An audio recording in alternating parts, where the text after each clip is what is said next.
We don't use the language of deceleration in physics, but this is the stage that we would call decelerating. In this case, like acceleration was negative here, it's still negative. But now you crossed over. If you could help her out. Is that your pen? Is that your pen? Or like once you cross your velocity over, if your acceleration is negative, it's going to slow you down. It's eventually going to bring your forward velocity to a stop. And if the acceleration remains negative, you're going to start speeding up, moving backwards. Acceleration hasn't changed. It's the same in both cases. It's constant. And yet you were moving forward, you stop, and now you're moving backwards. And you begin to speed up. Acceleration hasn't changed, but it has forced your velocity to go from positive to zero, and now it's going negative, moving backwards. Yeah. This is almost looking with the negatives have a similar rule to a negative is positive. No, don't do that. Don't do that. That's gonna screw you up. Careful with that. The grade 9s are fighting with those right now. Don't ask them. That's the wrong color. Don't ask them what happens when you add two negatives. You get all sorts of screwed up. Okay. So the last one that we were going to look at is this guy here. If I have velocity this way, and an acceleration that way. So in this case, my v is negative. My a now is positive.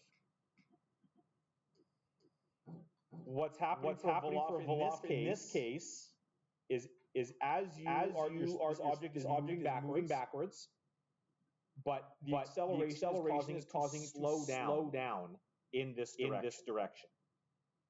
The acceleration is acting against.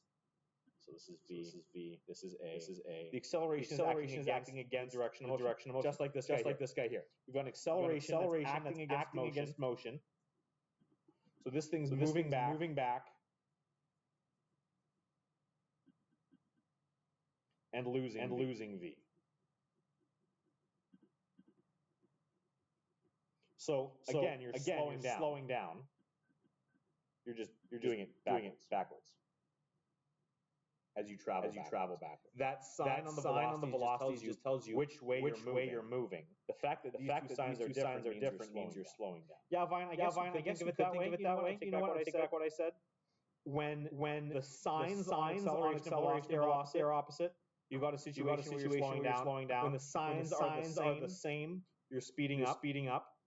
Yeah, you can think of it that way. Sure. You know what? I take back what I said. That works. And for each one of these, if you let this continue, I'll write down what I said here before. This will eventually turn into this.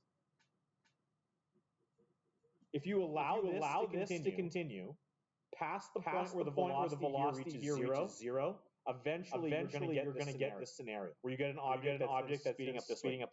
And likewise, if you have this scenario here, where you've got a forwards to the right acceleration for an object to the left, eventually this thing's going to come to a stop and start to pick up speed the other way. This is eventually what it's going to transition to.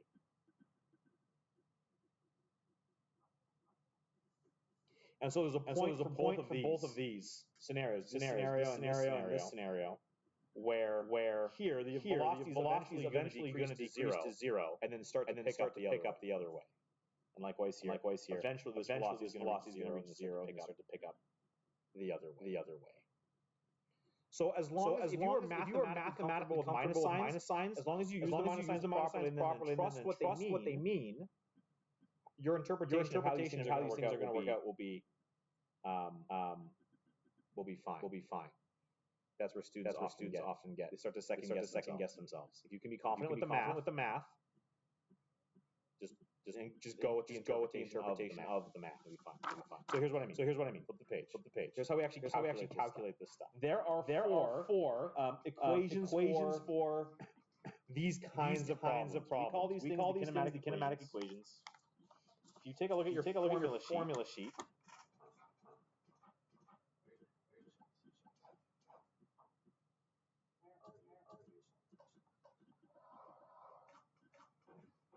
I don't have. Grab one.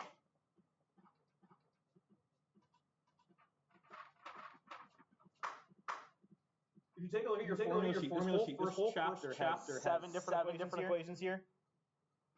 Speed equals distance over time, average speed is distance over time, average velocity is total displacement over total time. These last four here, this one, and this one, are what I'm going to introduce you guys to today. For these first three, we haven't dealt with any accelerations. Now we are. So these equations are called the kinematic equations.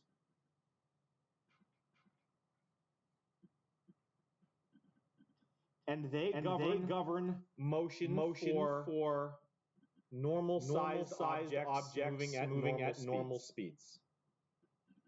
As soon as you get objects that start moving really quickly, all of a sudden stuff applies. For really small objects, this doesn't apply. Things get weird. But for normal objects moving at normal speeds, this is what applies. If we can get to it by the end of the semester, yes, there should be a whole section on special relativity, because things behave weird when you start going really fast. Things get infinitely heavy and thin and stops, and it's weird. So that's an entire different set of things. This is, and when I say normal objects, like even objects that we would consider relatively small are still normal. Like even small bugs could be a flea. Like that's still on the normal size of things that we would experience. Large things, like ships or jets. Like we would call them large objects. Planetary scale that no longer applies. Things get weird when you get really big or really fast. So kinematic equations. All of these have derivations. They come from somewhere. I can show you where some of them come from.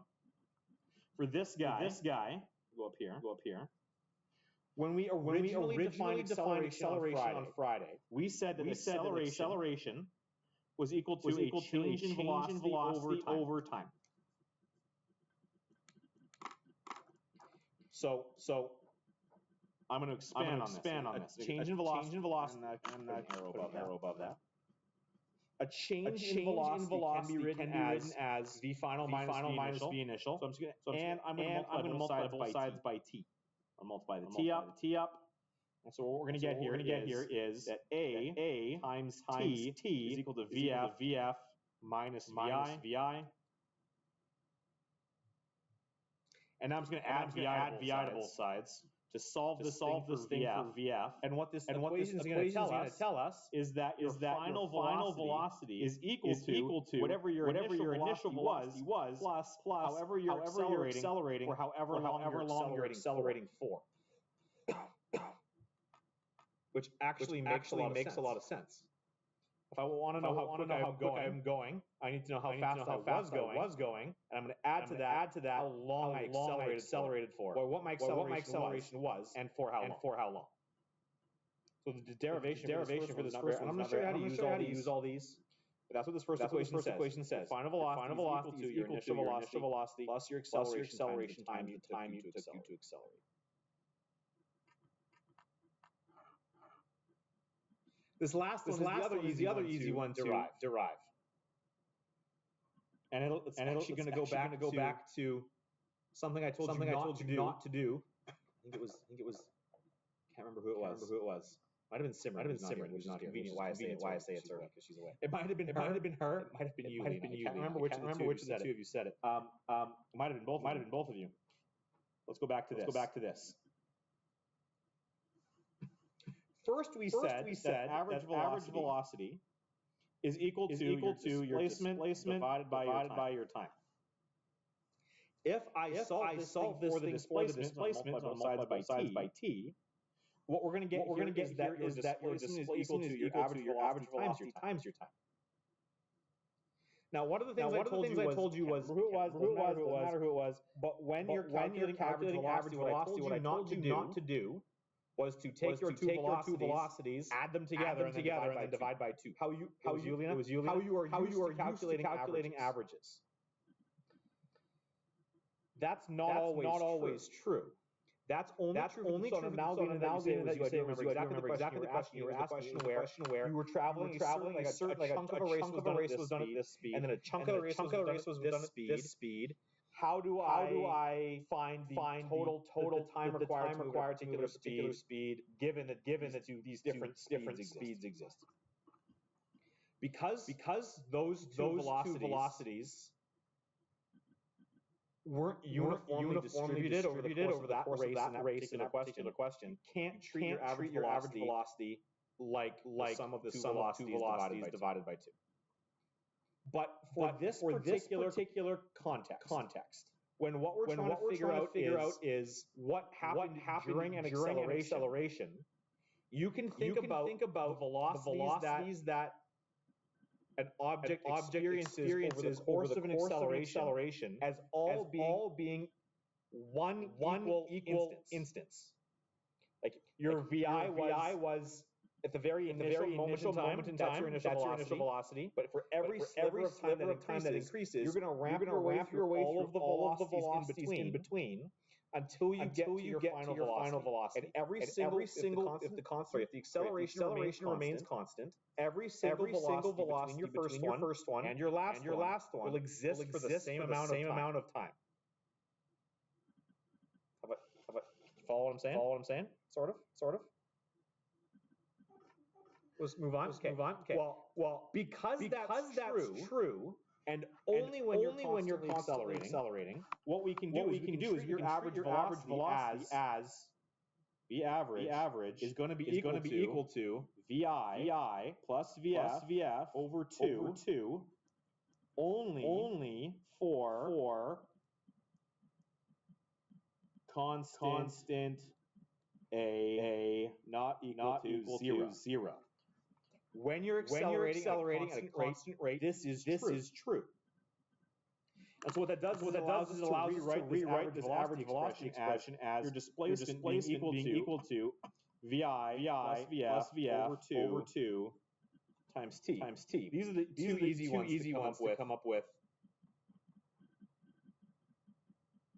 derivations for. These other two are a little bit grosser.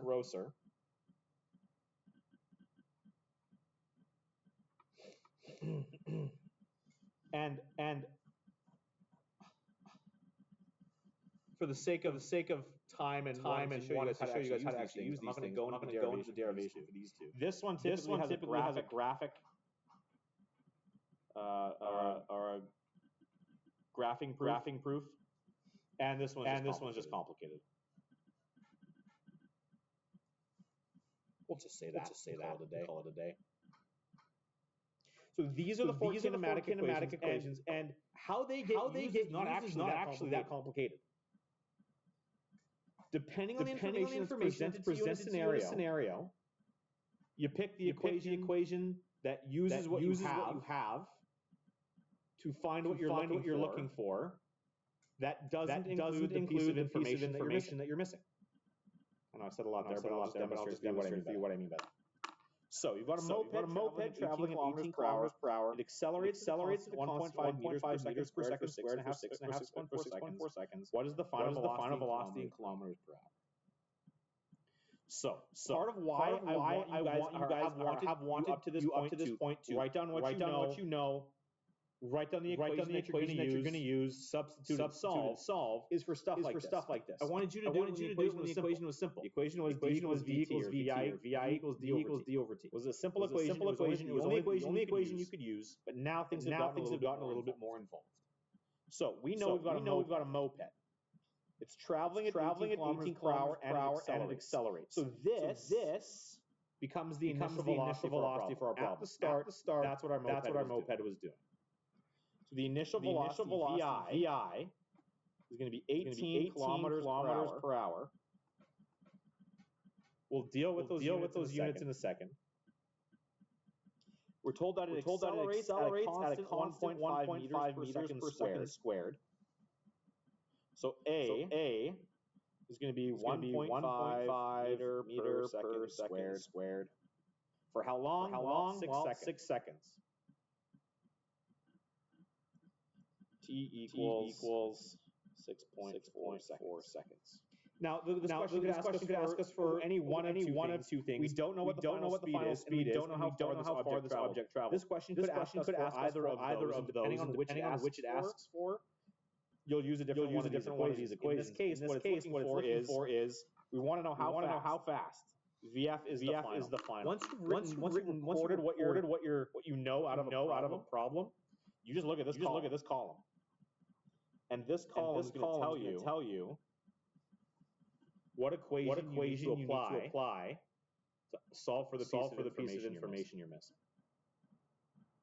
So if I have VI, A, and T, and I'm looking for VF, you just march through the equations. This one has VF.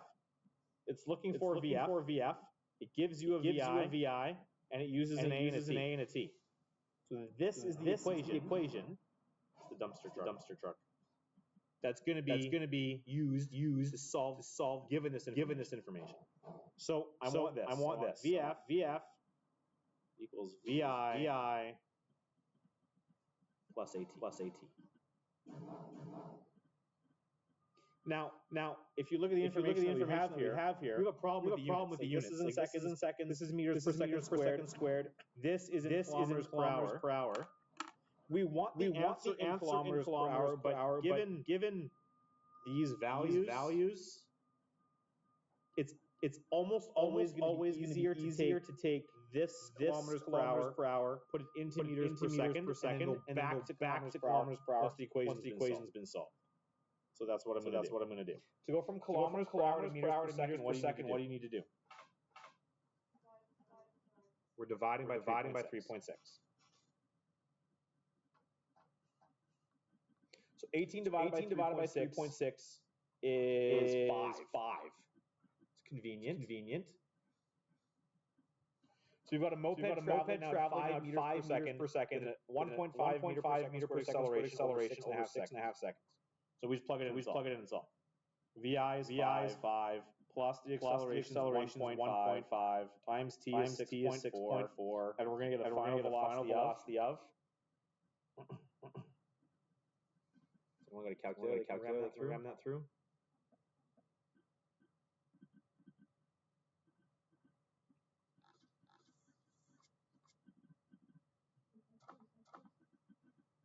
.6. If you recall, that's in meters per second. That's in seconds. That's meters per second squared. So the units on meters per second. And now I want to take this thing and I want to put it back into says in kilometers per hour. So now we're going to go the other way. We're going to multiply this final answer then by 3.6 and get what kind of speed for a moped.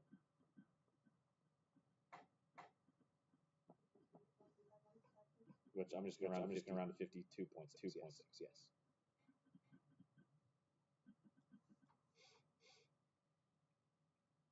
So we had a moped going 18 kilometers per hour. 6.5 seconds later, it was going 52.6 kilometers per hour. Not an incredible acceleration. Not going 0 to 100 in 3.5 seconds. But it would be terrifying to do that on a moped anyway. And that's it. These aren't overly difficult to use. You just need to catalog what you know, identify which one will give you what you need given that are available to you,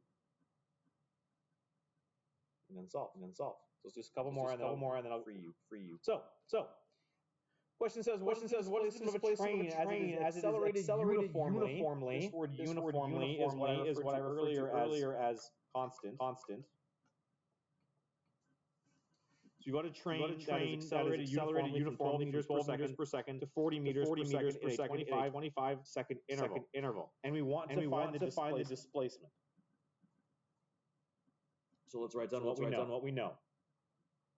What do we know? Here it is.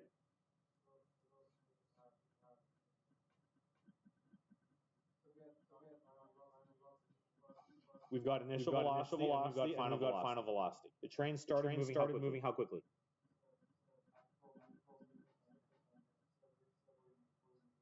It was moving at 12 meters per second. At the end, it was moving. Excuse me, at 40 meters per second. The time it took to accelerate was 25 seconds.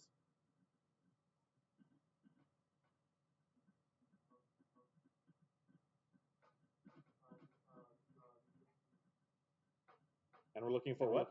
Sorry. We want the displacement. So yes.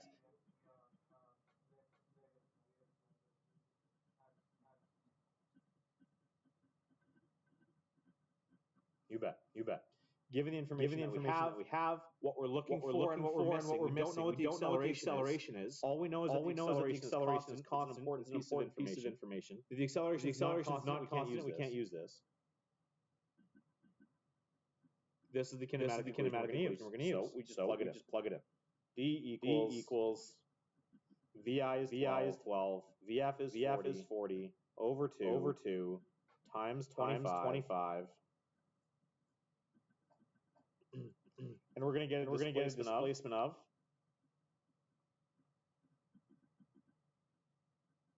so this displacement is the distance it traveled while accelerating. You know what you get. 650 meters. Let's do part B to this one. What was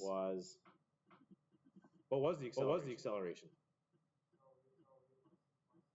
It's constant. Let's find what that value is. This is part B to the problem. So if you look at what we've got, we know VI, we know VF, we know T. Was this exactly 650 or did we round to it, Lena? It was exactly 650. So because this was exactly 650, we've actually got 4 pieces of information, and we're looking for the fifth. All of these equations only require 3 pieces of information. So if you got 4 of 5, you actually have a lot of freedom to choose which equation you want to use. The only one we can't use is the one that doesn't include what we're looking for. So we can't use this one to find A because we don't know it. We can use any of these other 3. So which one do we want to use? There is one easiest one to use. The first one would be the easiest one to use. This guy here. Nothing squared. There's no fractions. So VF equals VI plus A times VF was 40 equals VI, which is 12 plus the acceleration which we're looking for times 25. So then just to review the algebra, the first thing I'm going to do is subtract the 12. I want to get rid of all of the terms that don't include my A. So we're going to bring it over. 40 minus 12 is 28. Is going to equal A times 25. Let's get the A by itself, divide by 25. And we're going to find acceleration is equal to 28/25. If you were in my math class, I would say leave it there, but you're not. Your physics fractions suck. So actually round that through your calculator. What is the acceleration for that object, for the train?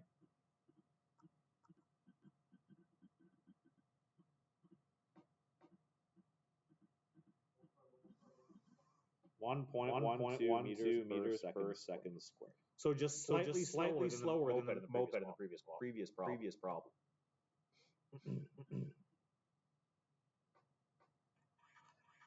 How we doing so far? Comments, questions, concerns.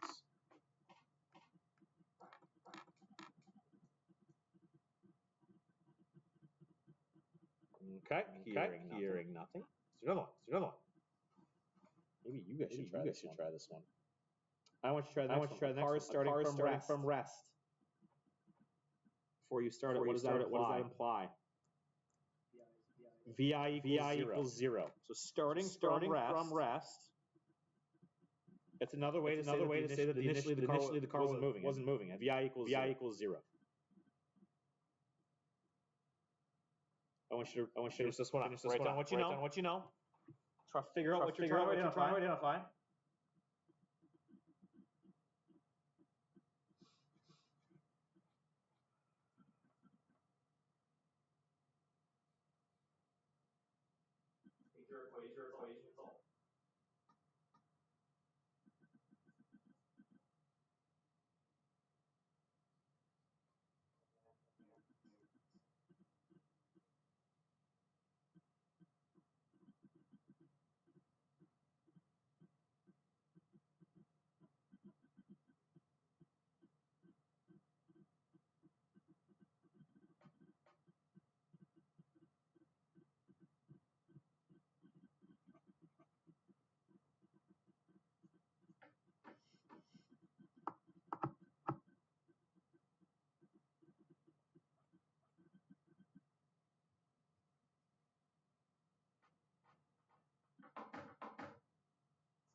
I was trying to show you where these came from. There are derivations for these a little bit closer. I didn't want to put it in one of these. Just feels awkward. Here they are. They'll come from somewhere. But all four of them are available to use.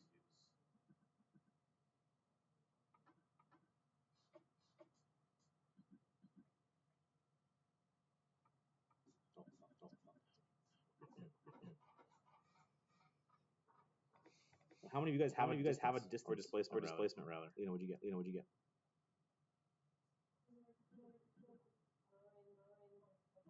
Sweet. Bobby, I think got the same thing. I saw his. So the last one, we find BF, because we find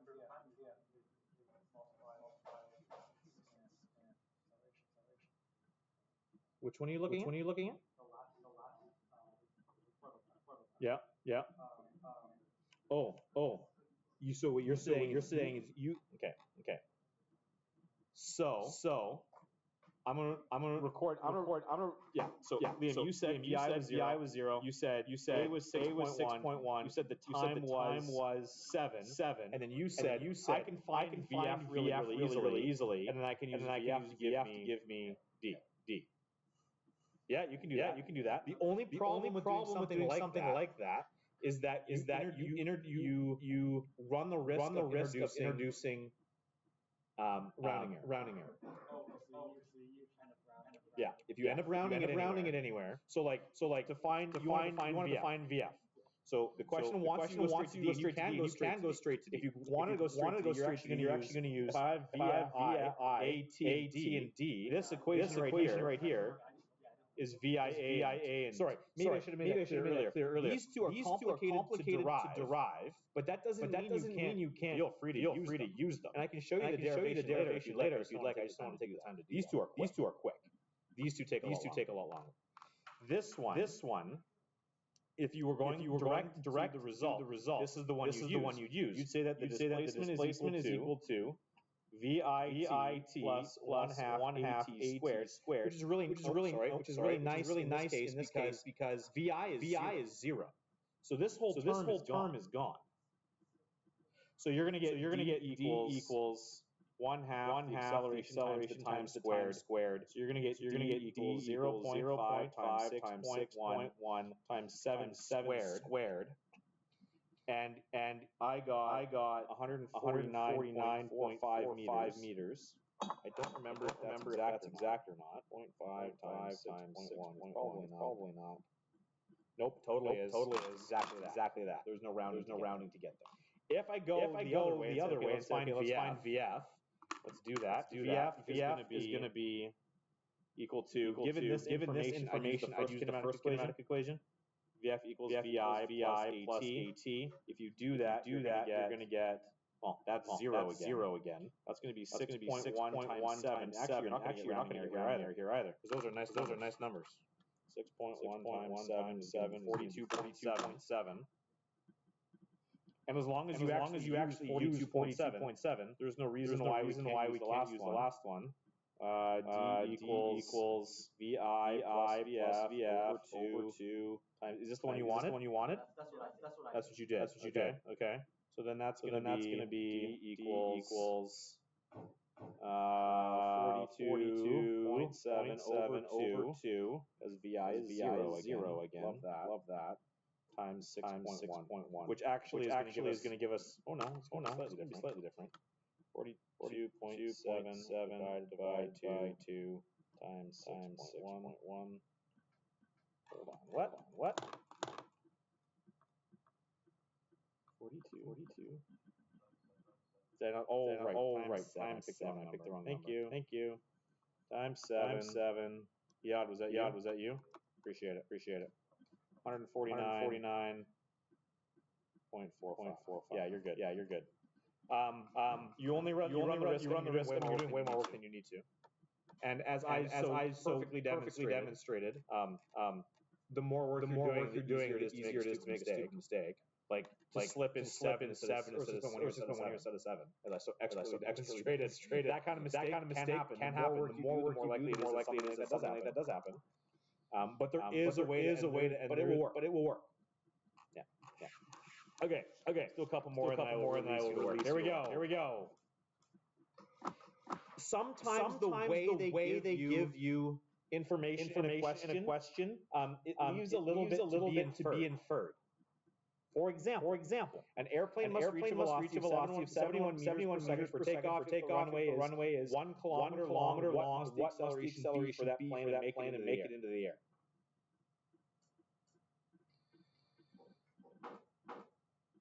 What here is all being implied? Yeah, Lena. Yeah, if you've never been on a plane, perhaps don't realize this, but when a plane goes to take off, it's telling you that the VI has a particular value. When planes go to take off, they start not moving. VI equals 0. There will be questions. I think there's a question I'm going to give you today too. Yeah, there totally is. Conversely, what if I told you the plane was landing? What does that imply? The final velocity is 0. A plane has landed when it is no longer moving. Okay. So the language in the problem is going to try and push towards a particular assumption. If it's taking off, VI is 0. Landing, VF is 0. And then we go from there. So we've got VI equals 0. We know it must reach a particular velocity. VF has to reach 71 meters per second. Will the plane likely go faster than that? Probably, but it has to go at least that fast. We're told that the runway is 1 kilometer long. So what is that going to be in this problem? It's got to be the displacement. The plane needs to be displaced 1 kilometer. At the end of that 1 kilometer, it has to be moving this fast. We want to know how it must accelerate. Now, given the information we have here, we have two choices. Because VI here is 0, it doesn't matter if that's 0 meters per second or 0 kilometers per hour.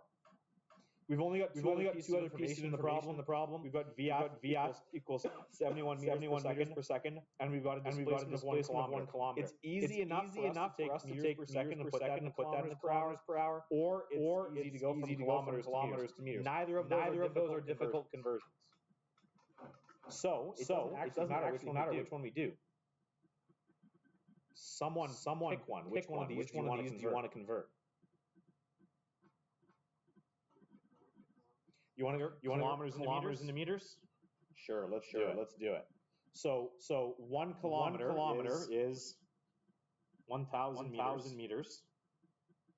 That's an easy conversion. And so then which of the kinematic equations are we going to use? I'm not going to flip the page and bring this in here. Which one of these kinematic equations uses VF, VI, and D to give you an A? These are them. The third one, sorry. Yeah, because it's the only one without time. That's this kinematic equation here, which is the third one listed on the previous page. And for whatever reason, I don't know why, this one I find to be my favorite. Three or four rather. I don't know. I just find it aesthetically pleasing. It's a pretty equation. VF squared equals VI squared plus 2AD. What we're going to do is plug in what we know. We've got 71 squared equals 0 squared plus 2 times A times 1,000. The only thing you need to make sure you do here is your little bit of algebra properly and you're done.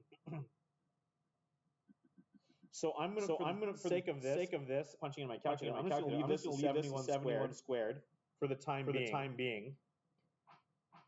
0 is 0. I've got 2 times A times 1,000. I'm just gonna multiply these two together. So that's gonna give me 2,000 A.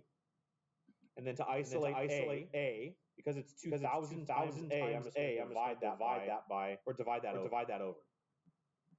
So this is going to become 71 squared divided by 2,000 is going to be equal to A.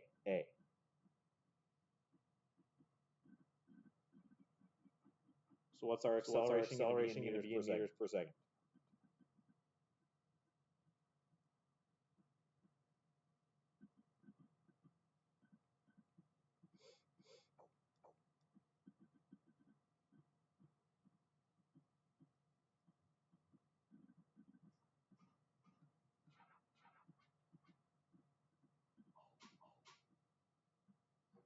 What'd you get, Lam?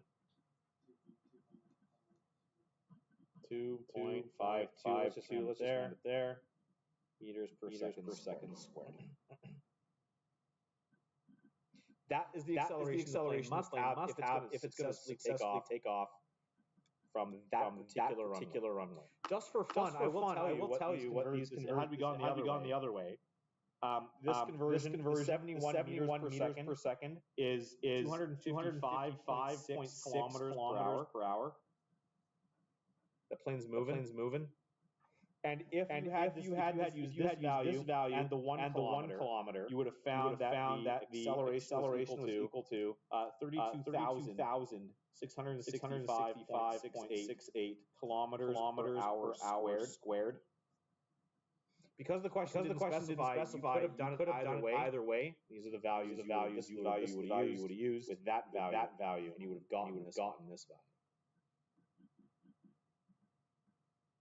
Now these two numbers are equally ridiculous. Picturing a plane moving, accelerating at 2.5 meters per second squared, and a plane accelerating at 1,000 kilometers per hour squared is weird. People to think like normally.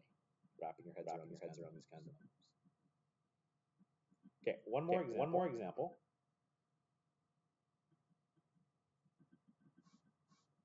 Do I need to do this one? Sure. Let's start and see what happens. We got a car moving at 25 meters per second. It breaks with an acceleration of negative 1.5 meters per second squared. So this is the first one where you've got a velocity and an acceleration in opposite directions. None of the ones have had. They've all just been what they've quoted. 71 meters per second, 1 kilometer long. We had 25 seconds, 12 meters per second to 40 meters per second. Like everything's been positive. This is the first one where they're actually forcing in there an acceleration of negative 1.5 meters per second squared. The other way this could show up linguistically is they could say that instead of telling you it breaks with an acceleration of this, what it could say is it breaks and slows down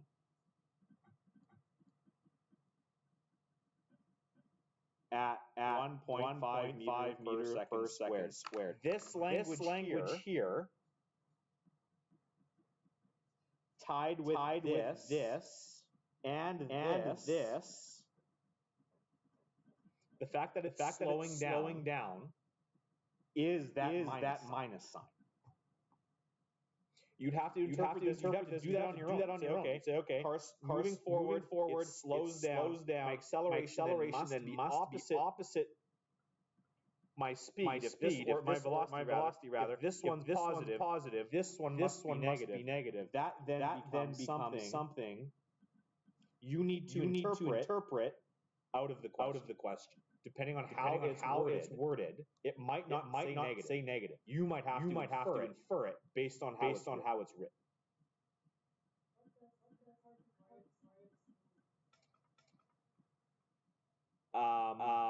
It's decelerating. Like, I don't know what you call it in German. You got pedals on the car. You got your fourth, three. Well, you've got your accelerator, and then in English we call the other one the brake. What do you call it in German? What's the direct translation of that to English?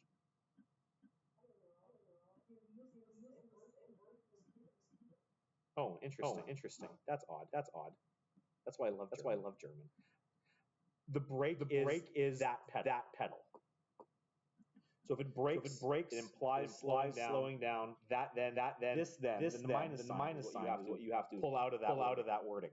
So the acceleration is negative 1.5. If it's moving to start, that's your VI. Stop means what? Final velocity is 0.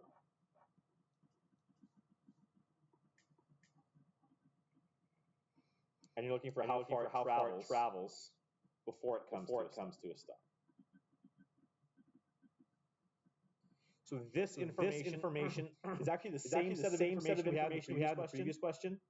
We had a VI, a VF, and a VF, an A and a D. It's the same kinematic equation. VF squared equals VI squared plus 2AD. Except in this case, you're going to have a final velocity of 0, an initial velocity of 25, which we're square.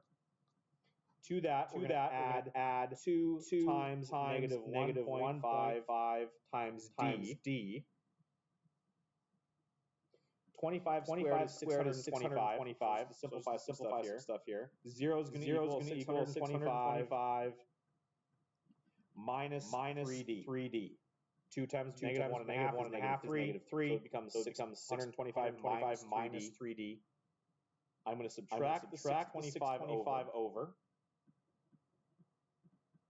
So I'm going to get negative 625. If you're sloppy with your minus signs, this is where you're going to make a mistake. We're going to divide by negative 3, and we're going to get a positive displacement of 208.3 repeating meters.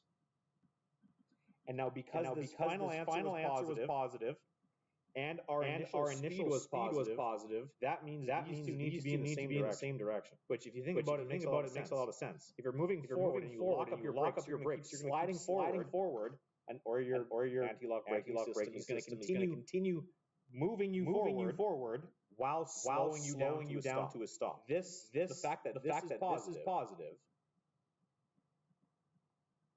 And this is positive that you move forward this far while bringing a car moving at this speed to a stop. If this was negative, and sometimes it can be, depending on how things are worded. That means the car ended up being displaced backwards, which would be weird. So making sure you keep track of your minus signs is something you want to be able to do. And that's it. That's the last one. So I'm going to give you a chunk of these questions to do.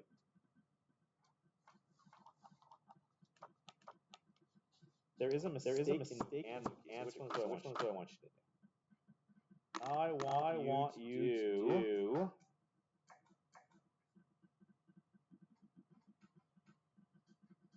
Ooh, let's not do all. That's a lot. I want you to do 5. You know what? Let's do some easy ones. 2, 3, 5.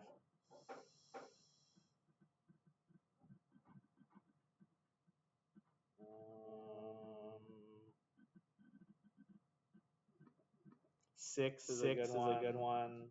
8 and 9. are the ones I'd like you to take a look at. And I think you should have time to finish them. The mistake in the answer key, I'm not sure. I don't remember if it's one of the answers you're actually going to need, because I didn't assign all the questions. This 12 and it loops around in meters per second. That is not correct. That should just be 12 seconds. If I'm not mistaken. So that might be one of the answers you need. And that word form in question number 8. That should be the word from, not form. That's it. There you go. Try those 6. Got any questions? Let me know.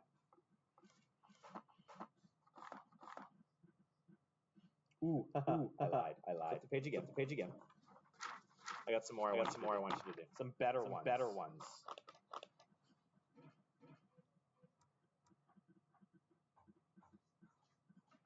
I want you to do 2, 3, and 4 on this page.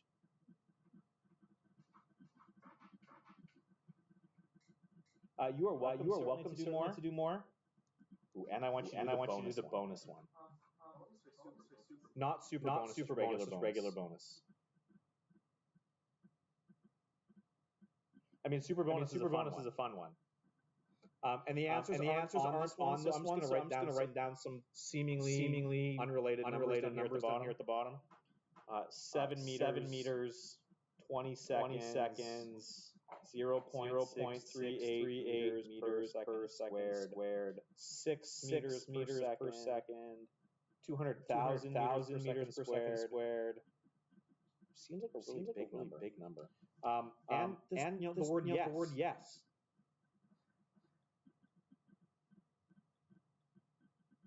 The super bonus isn't that hard. You know what? Do the super bonus too. They're not that hard. The wording of the question is what makes it a little bit tricky. But the math is not a difficult mathematically.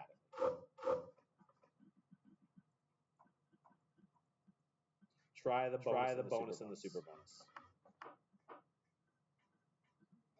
Oh no, I misread. I totally lied. Super bonus is a little tricky mathematically. Yeah, it is. Try it. And I'll take up any of these questions you want to do tomorrow.